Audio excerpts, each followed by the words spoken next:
Hello and welcome to another episode of Nothing Ventured with me, Aarish Shah. Today in the studio with me, I was super excited to have Zoltan Vardy.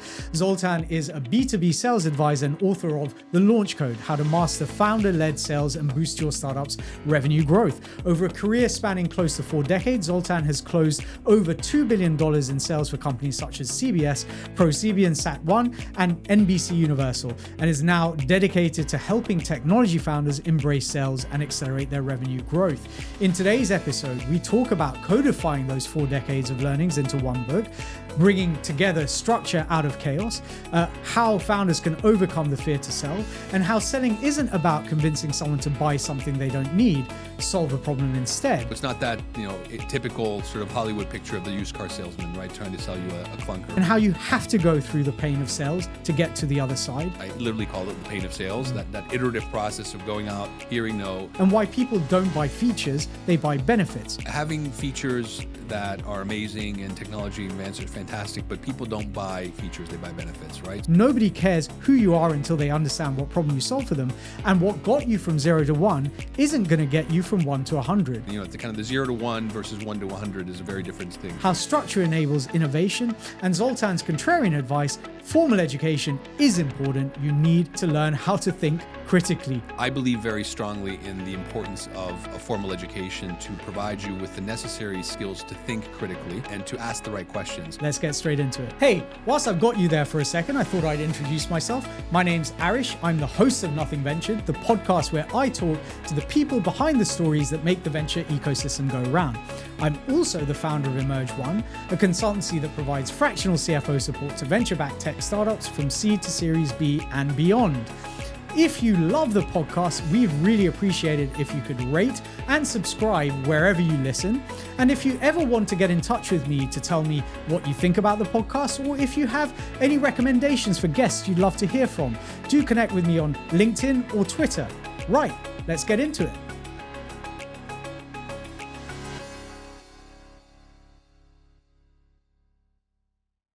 Zoltan, really great to have you in the studio with me today.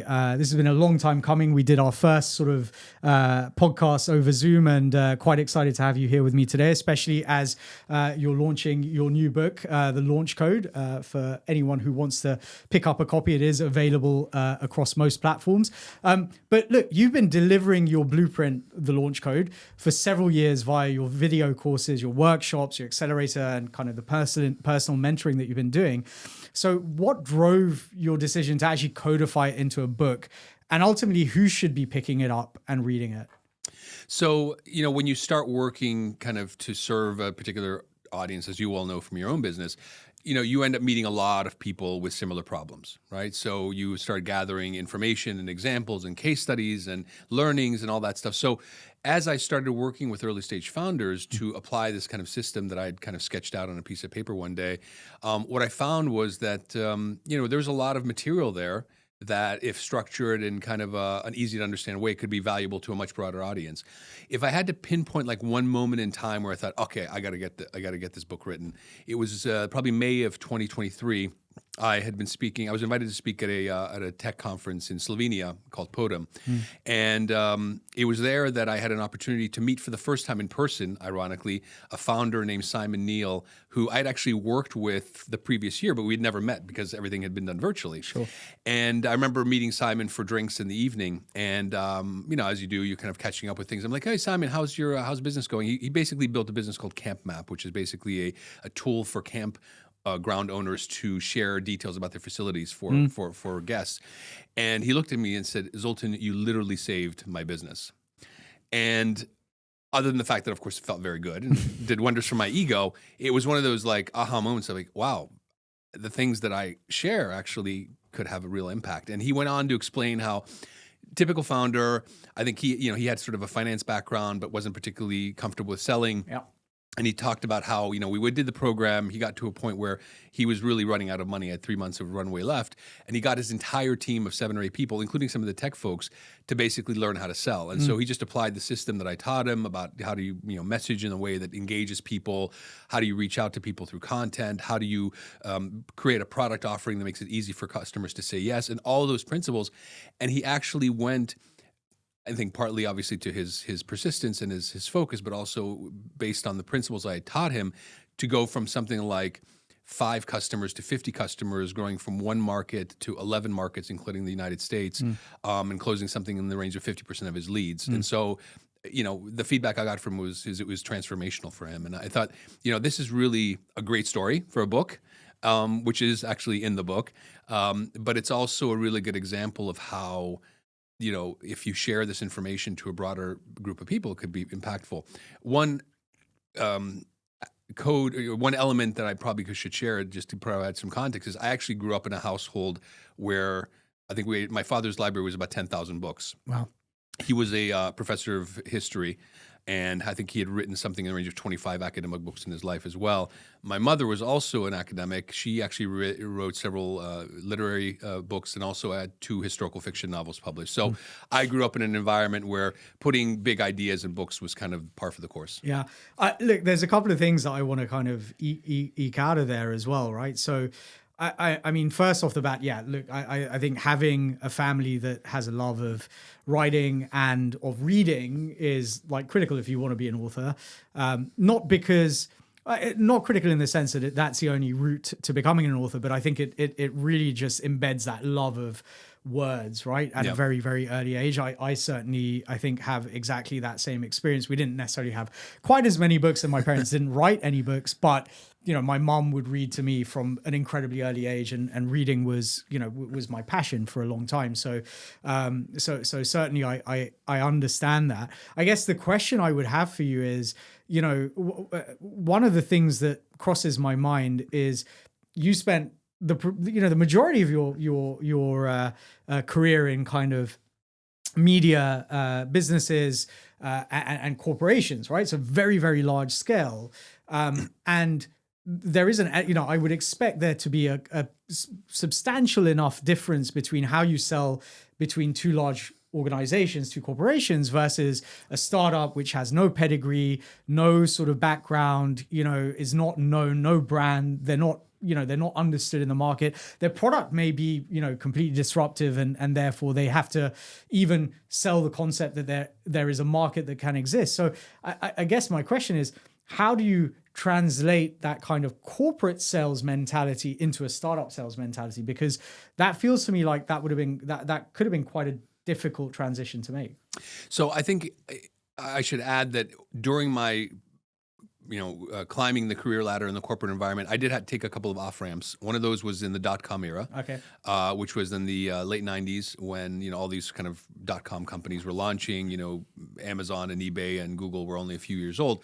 I was actually sitting in an office in Los Angeles, looking at a glass office window and seeing a bunch of kids my age in the late 20s leaving these big companies to start their own businesses. So I was inspired to do the same. I actually teamed up with my brother. We raised about $1.5 million of angel investment, which is a pretty good size in those days. Those days especially. Sure. And we actually launched what eventually was a internet media company focused on Central and Eastern Europe, sort of taking the Yahoo model and applying it to countries in Central Europe. So I actually did leave that world, and for 2 years I effectively lived the life of an entrepreneur. We actually were able to sell the company. It wasn't life-changing, but we were able to exit the company. So I had a bit of a taste of what it means to actually sell. I even talk about this in the book, how I remember at some stage during this period of time, I was faced with the prospect of selling a tailored kind of partnership to Hewlett-Packard, who at the time was kind of getting into the concept of digital photography. We're talking about the early 2000s, so this is very, very much pre iPhone and the like. And I remember walking into this glass office building, sitting across the table from the CEO of Hewlett-Packard in Central Europe, and being a 28-year-old startup guy, and I literally was able to sell him this dream of this partnership, and I think it was probably a value of a couple $100,000. I'd closed multi-million-dollar deals before, but I sort of felt the impact of it. 10x or tenfold, because it was built on the back of what you just described. It wasn't the company logo, it wasn't the process. It was like I was selling myself and the solution I was providing them. So, long story short, I think that a lot of the things I talk about are informed also by my own personal experience, not just as an entrepreneur, but also as an early stage investor in several startups that I've seen grow and expand over the years.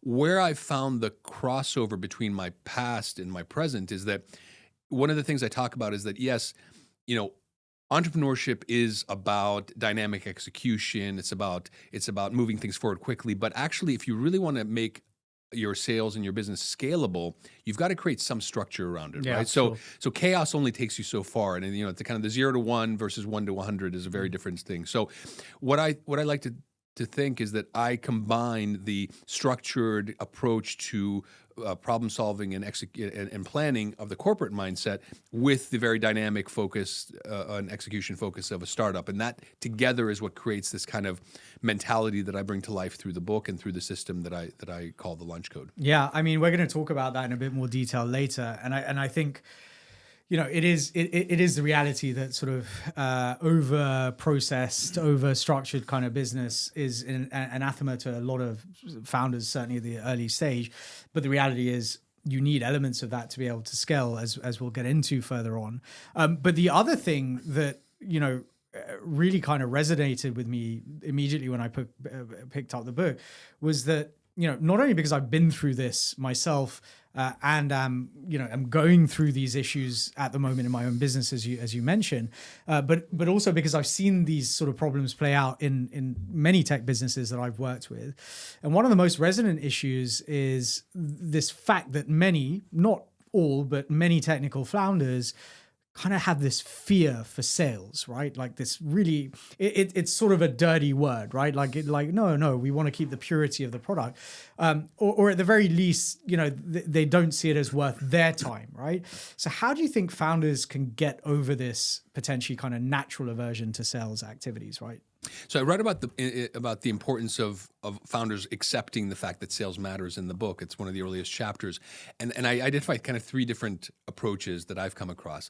The first approach is, well, if they don't understand the value of my product, then I'm not going to tell them, right? So it's almost like this this slight arrogance about, if you don't understand what my product's good for, then you're not worthy of buying it, right? So that's like the total lack of acceptance that sales matters. Then the next stage is, they just don't like the idea of rejection, right? They feel uncomfortable trying to convince somebody to buy something they don't need. At least that's the story they tell themselves, and so they just don't want to hear no. And then there are the people that I like to work with best, who understand that sales is important, but just don't have the skills and the experience to understand how to do it well. And so those are the 3 types of individuals I've come across.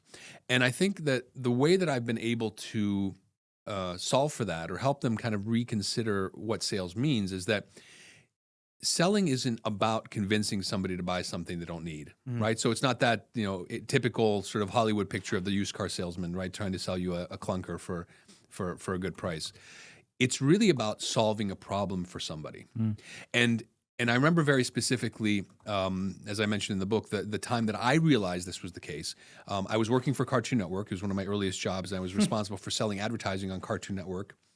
For those of you who don't remember, that's a TV channel, linear TV channel. People used to, kids used to watch at a point in time. I think we still do watch it every now and again. Yeah. And I remember I had a boss and mentor, a guy named Dan Lovinger, who was responsible for this kind of international development at the channel. And we were on a business trip to Moscow. We're talking about 1996, I believe. And I remember sitting in the taxi. We're taking one of these, I don't know if you've been to Moscow, but these massive highways, and you're going into the town. And I remember kind of talking about the philosophy of sales with him. And he said, Zoltan, sales is not about trying to convince somebody to buy something they don't need. It's about solving a problem for them. And let's be honest, who doesn't like help solving their problems? And it was that thinking that I really applied to subsequent sales roles where I was quite successful. And to do that well, I think you have to solve for 3 issues. First, you have to identify what problem you solve, who you solve it for, and how you solve it better than anybody else. And once you get those 3 things together, you'll actually create what I call a problem-solution connection, which is the foundation of successful selling. And what I try to share in the book, as well as in my engagement with founders, is that actually, if you just focus on the problem-solution connection and understanding the value you add, then frankly, rejection is just an acknowledgement that you're not solving a problem that's relevant for that particular person. Yeah. But there are plenty of other people out there who have that problem, and therefore you should focus on them. And by the way, it also means that sometimes you'd make a decision not to sell to somebody, right? And I don't know if you've been in this situation. Plenty of times. Where you kind of come across somebody who actually might even want to do business with you, but you realize you're not the best solution for them, right? So one of the examples I talk about in the book is I was contacted by a Swedish founder based in I think it was somewhere in the West Coast, and he had some kind of small value software as a service tool he was selling to small businesses, and I talked to him, as an introductory phone call, and it wasn't long before I realized that actually the service that I was offering, which is selling high ticket products and services to large customers, was not a good fit. He really should be focusing on digital marketing, which is not my area of expertise. And I told him I'm not the right person. And I don't think he was shocked about it, but he was like, well, that's actually quite nice to hear somebody. Refreshing. Yeah, it's refreshing to hear somebody say, I'm not the right solution. And I made a recommendation of some of the type of people we should speak to. And I think if you kind of take that mindset to your work in sales, that it's really not a painful process. There is a certain pain of sales. I also talk about that in the book, but it's not something you should be ashamed of. You should actually be proud of the fact you're helping people. Yeah, I mean, that absolutely resonates with me. I mean, like we often get approached by kind of very early stage businesses, and my first piece of advice is you do not want to be spending money on a CFO. Find an angel investor who's in your business that has a bit of understanding of finance and get them to kind of give you a bit of support. Bringing in a CFO just doesn't make sense, right? Like you aren't going to get the value. You're going to resent having to pay. And we're not really that well set up to support a business that is at early stage where, ultimately you don't have revenues. You're still trying to figure out what your product is, let alone get to product market fit.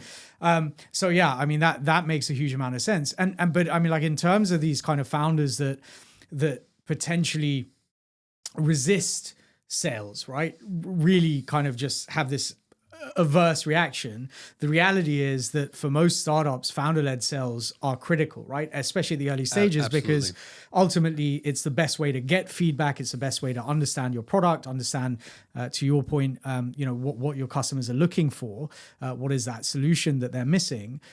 So how can you get founders off that sort of that aversion to sales, or is it something that is coachable, or ultimately do some of these founders just need to find someone commercial that they can partner up with and go from there? Well, look, I think the easy answer is, okay, well, I'm going to find a co-founder, or I'm going to hire somebody that's going to do this for me, so I don't want to be involved with it. I don't think that's a solution in the long term. I genuinely don't. You might be able to find somebody in the short term. You might even get lucky and find the perfect co-founder.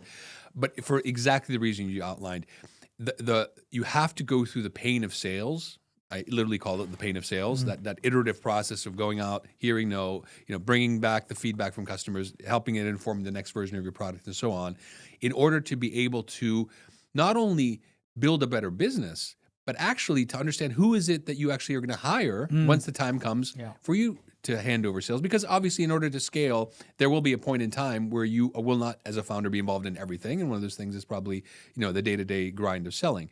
So I think that going through the pain of sales is not just smart because it forces you to go through that process of iterating your product and ultimately finding, the golden goose, is the product market fit, but it also enables you to hire the right person when the time comes.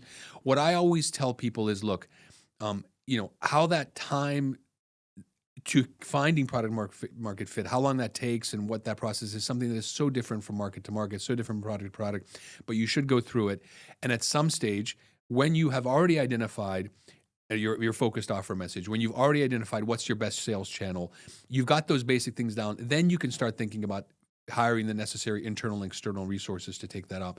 If you do it too early, you are going to find yourself probably spending a lot of money on the wrong people and getting back. And by the way, I don't know if you've come across this, but so many times I've come across founders who say, hey, I can't deal with this. I need to find a senior salesperson. Maybe they've got some funding. Maybe they'd take that runner, but they hire somebody with a great CV, great background, all the right logos, who comes into the startup and basically after 3 months, either is kicked out the door or runs out screaming because they are not people who can build structure. They have to inherit structure. And there's a very, very fundamental difference to building a business and selling in those two scenarios. I'm like sitting here giggling to myself because that's literally, I did it twice, maybe even 3 times, but certainly twice. Like I hired in someone that was a very strong recruitment sort of person, as in worked in recruitment sales. And then separately, I'd hired in someone who had a software background, right? And what it turned out was neither of them could sell what we were selling for a couple of reasons. In one instance, I think, one came from a large corporate, found it exactly as you said, difficult to figure out what the process should look like. How do I go out and find these companies that we should be working with? And then secondly, because the service that we're selling is so fundamentally kind of unique, well, it's not unique, sorry, let me rephrase that, but you need some knowledge of what the service is to be able to sell it.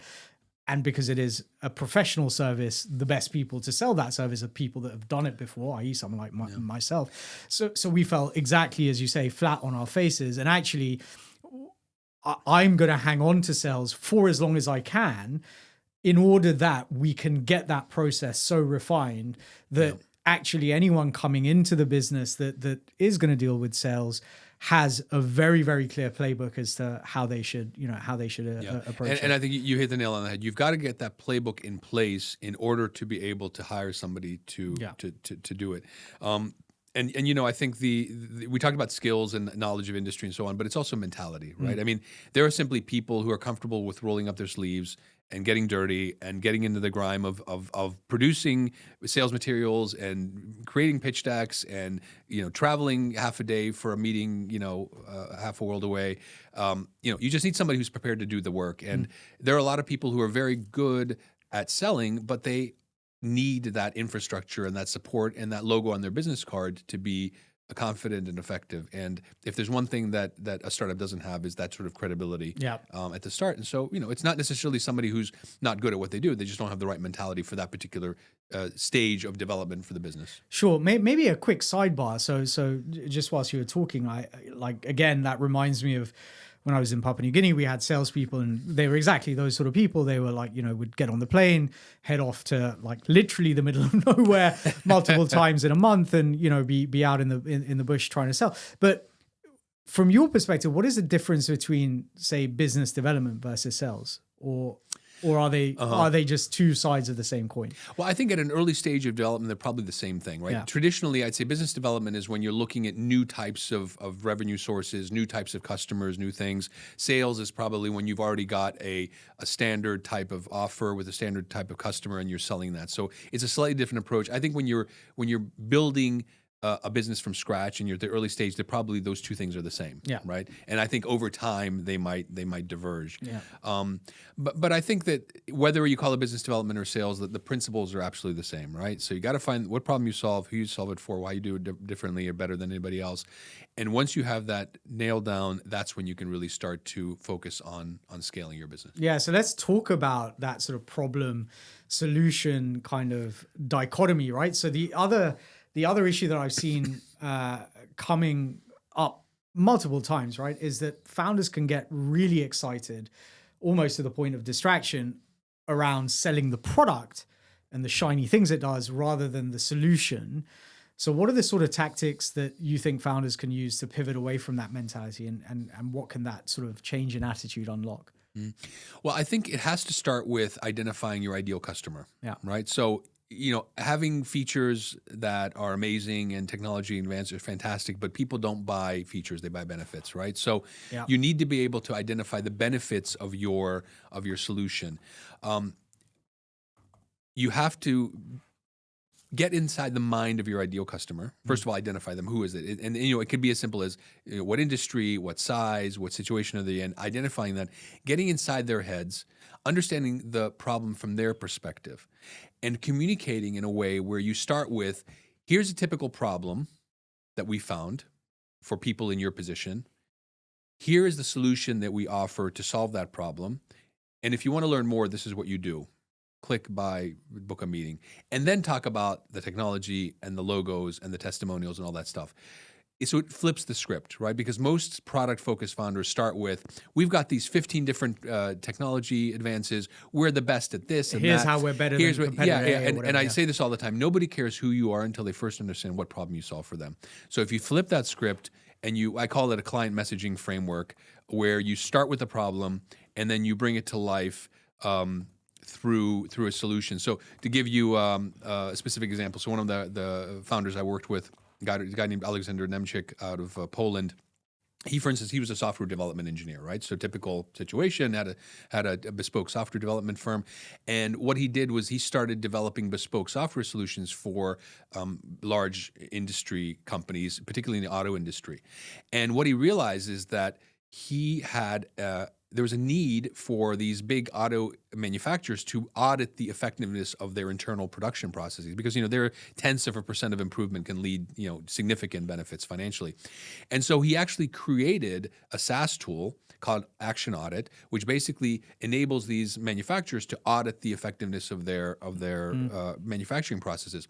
And when I started working with him, he had this product, but he was very much talking about the technology, and he was talking about the technology solution. And we flipped the script and said, start talking about the problem that you, as a manager of a industry manufacturing company, has to get clarity on what's working and what's not, right? And so we talked about this kind of sense of the desired outcome. Like, what does this person want to experience? They want to experience control. They want to experience that they know what's going on, right? I mean, everybody, when they're running the business, they want to feel that kind of sense. So we put that at the forefront of their communication. We said, hey, if you want to feel like this about your manufacturing processes, here's a solution that's going to get you there, right? And this is what you need to do in order to implement it. And again, I kind of catch up with Aleksander once in a while. Caught up with him last spring. He has gone from 6 customers to 52 customers. He's gone from having 6 customers in Poland to having 52 customers in 7 different countries. He just entered the US. He, as an individual founder, has gone from spending 5% of his time on sales to 60% of his time on sales.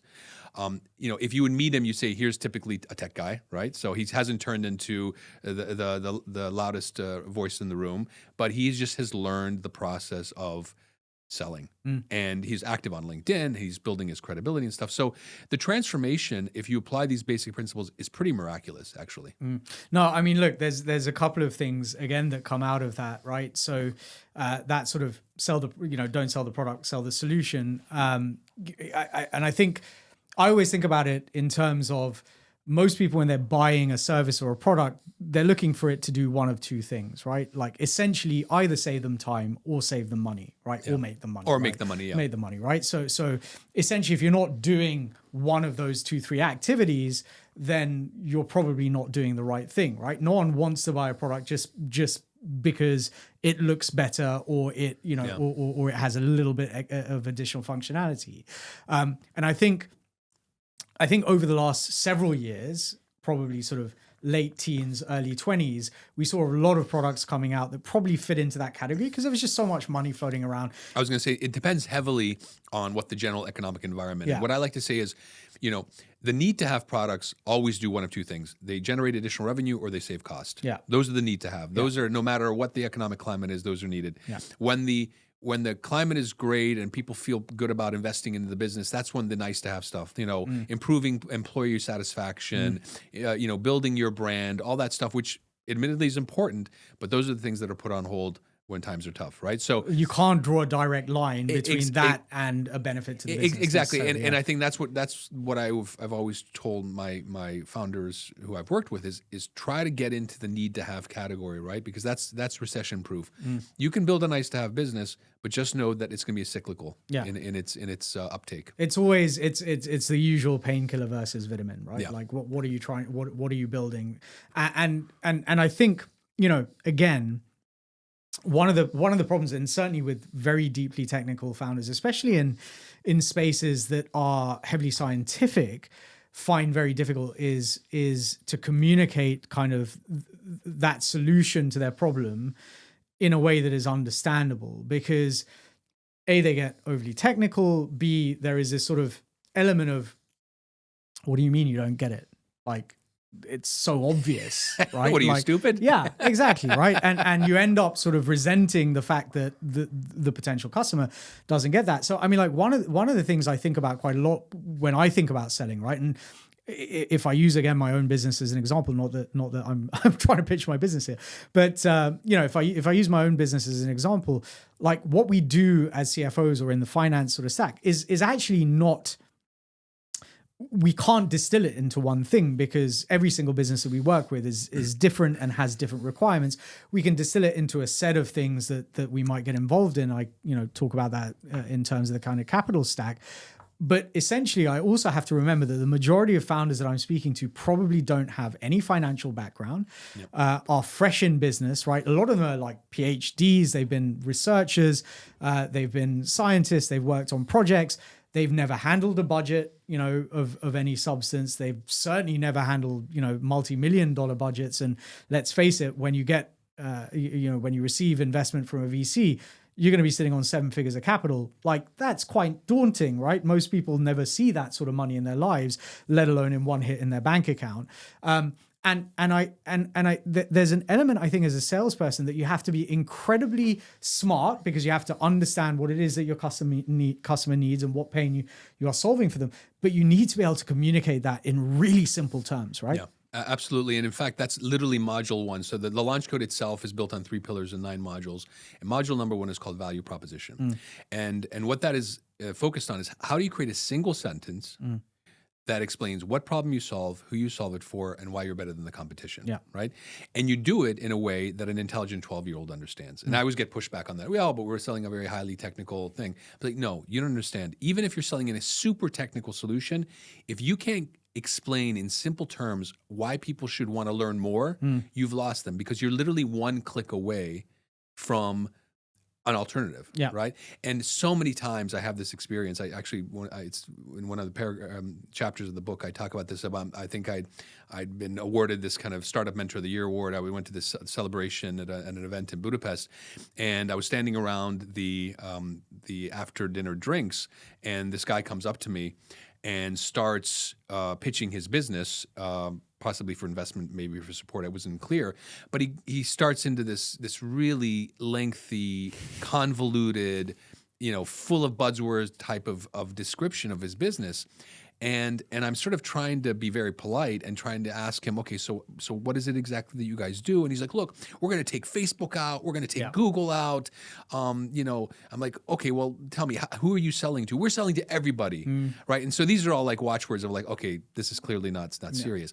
But I always tell my founders to say, there you have these situations where you're meeting people one-on-one. That sort of conversation is going on in the minds of your prospects all the time. Yeah. Right. Because they're being approached by everyone on the planet. And so if you can't explain in simple terms what your value proposition is, they won't even get to the stage where they want to understand your technology and how cool it is and how credible you are as a service provider and all that stuff. They just won't even get there. Yeah. So long story short, you've got to get that right. And then that's the foundation for building a lot of the other elements that help you focus your offer and message so customers understand why they should buy what you're selling. And not only that, but I'm like thinking about that just a bit further, right? So you may have a champion within the business you're trying to sell to, but they aren't necessarily the ultimate decision maker, right? And the ultimate decision maker may be someone competent and technical, but it equally could be someone in procurement who doesn't really understand what it is that you're building. They've just, they just know that they've got to find the best price for whatever solution. And by the way, they're buying sacks of potatoes on one day, and they're buying, pens the next day, and they're buying, professional services the third day, right? So their attention span is very short. And so you have to grab them very quickly and explain why what you offer is a solution matters to them. Yeah, no, exactly. I mean, I'm sort of singing along here because this is all stuff that I've seen and experienced myself, I guess. And you alluded to this earlier, but one of the hardest things for a founder to do is essentially let go, right? And especially something as critical as sales. So once you embrace sales, you realize how powerful it is. And look, in the environment that we're living in at the moment, where funding is taking longer, it's not happening for many founders. They're not raising the sort of amount of capital that they would want to, if at all. Sales literally is the lifeblood of your business, right? Revenue generation is critical if you want to survive. Given that it's so difficult for them to let go, but it is so critical for them to let go, assuming they have embraced it, in order to move from 0 to 1 to scale, how do you recommend founders do that? How do they hand the reins over to others without feeling like they're giving up control altogether? Right. So I think the need to scale is not up for discussion, right? So you can, of course, run a business as a small business and as a lifestyle business forever, but if you traditionally as a startup, especially that startup that brings in external funding, has to scale so that ultimately its value grows to a level where there's, the investors get their money back and then some through an exit. So I think that the solution and the path to that goes through two doors. The first is a mindset shift, right? The idea that somehow the skills and the approach that got you from 0 to 1 are not going to be the same ones that get you from 1 to 100. And that's not a matter of valuation. It's not better or worse, it's just different. Right? Chaos will take you, the natural chaos that comes with building something out of nothing, which is unavoidable, simply will not sustain you as you grow. So just understanding that as a principle is really, really important. The other thing I think that is important to set down is that structure, which is the natural solution to this problem, does not mean that you're going to kill innovation into your organization, right? Because I think that's one of the biggest fears for a lot of, especially technology founders. They're like, well, I don't want to turn into a bunch of pencil pushers and, we're not going to be coming with ideas. I actually think at a certain stage at scale where you as a founder can't touch every element of the business. Structure enables innovation. That's spoken like you read my book. Yeah. Structure enables innovation. If you create a framework for your business, it actually frees up a tremendous amount of time and energy so that you can innovate because you're not having to reinvent every single process over and over again. Yeah. So once you understand that as a founder and also understand that you as a founder, in order to enable this process, must evolve your role from founder-led sales to maybe getting your core team build up with a few people to then bringing external suppliers to ultimately hiring a full-time sales leader, that kind of progression.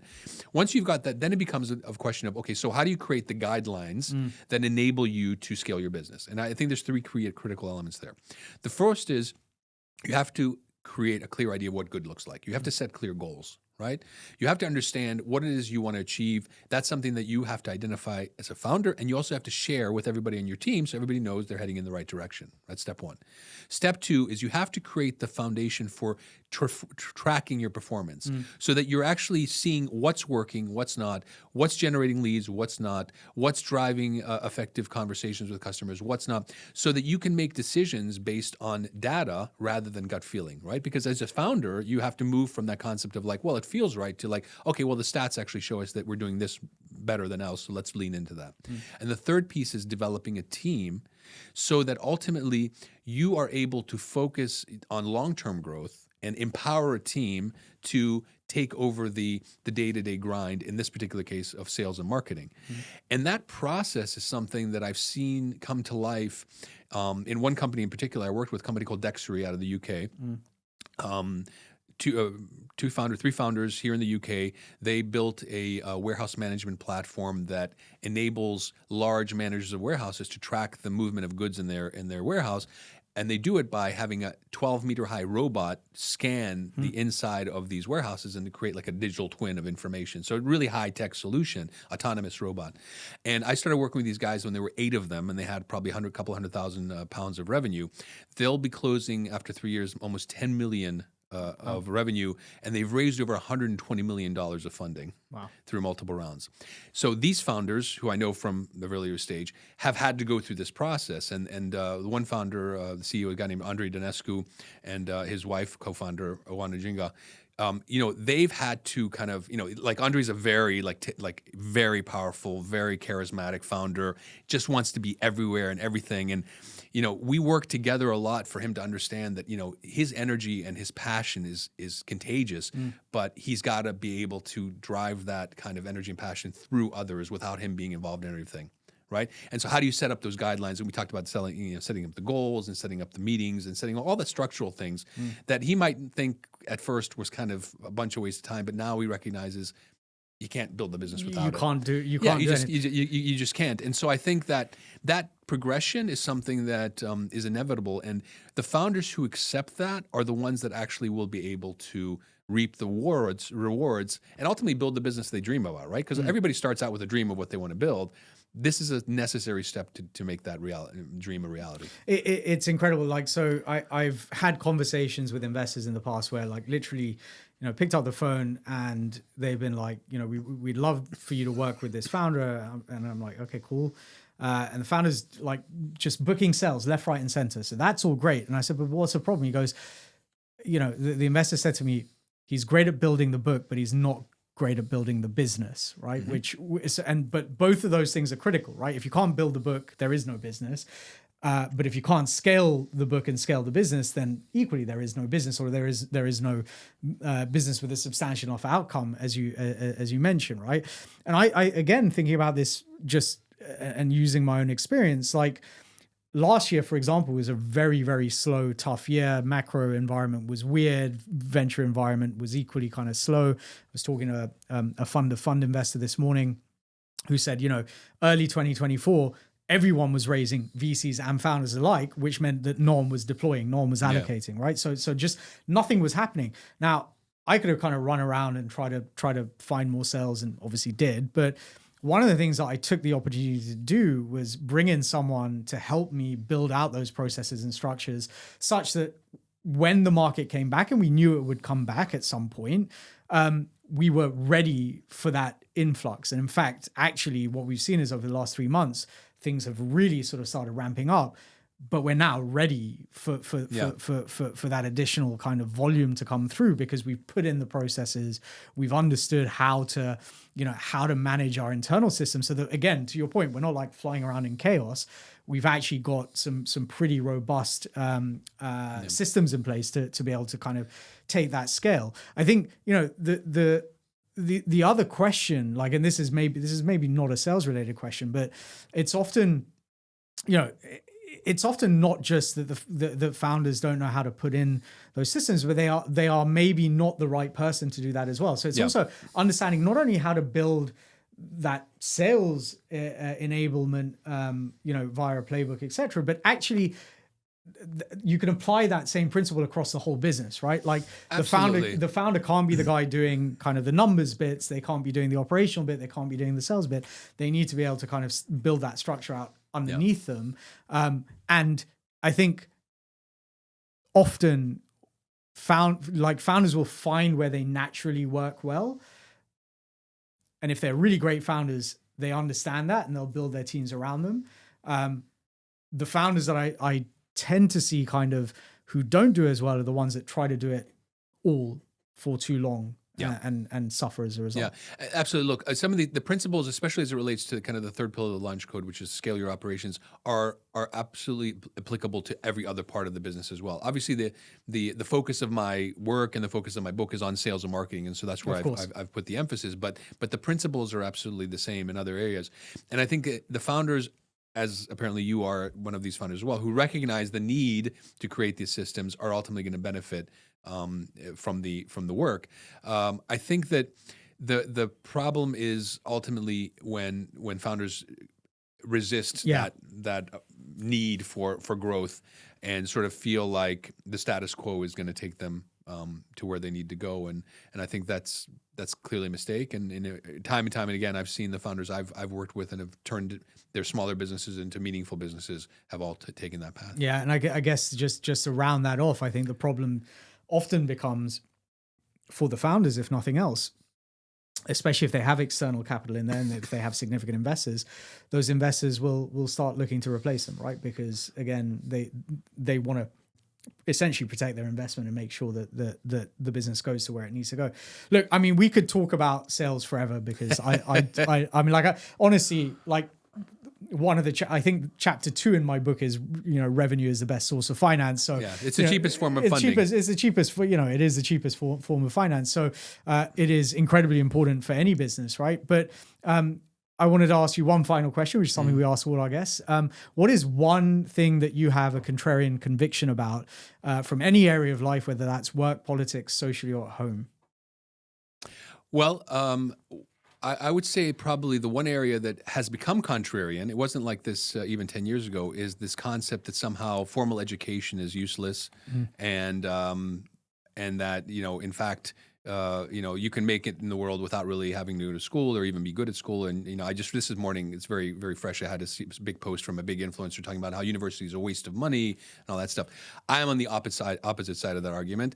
I believe very strongly in the importance of a formal education to provide you with the necessary skills to think critically and to ask the right questions. That's not to say that you can't jump onto ChatGPT and get a quick summary of the history of the Roman Empire, but knowing how to actually evaluate a situation, formulate an opinion, and present that opinion in a cogent way, I think is something that you learn through education.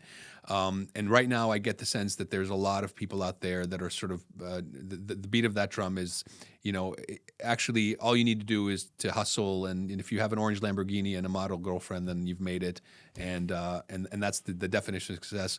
I have neither a Lamborghini nor a model girlfriend, but I do feel successful having had an Ivy League degree and put a lot of time into my own personal development and education. So I think that's something that's a hill I'm prepared to die on. I am I am probably the biggest advocate for lifelong learning. Yeah. You can find, I honestly think if you're not learning, you are not living.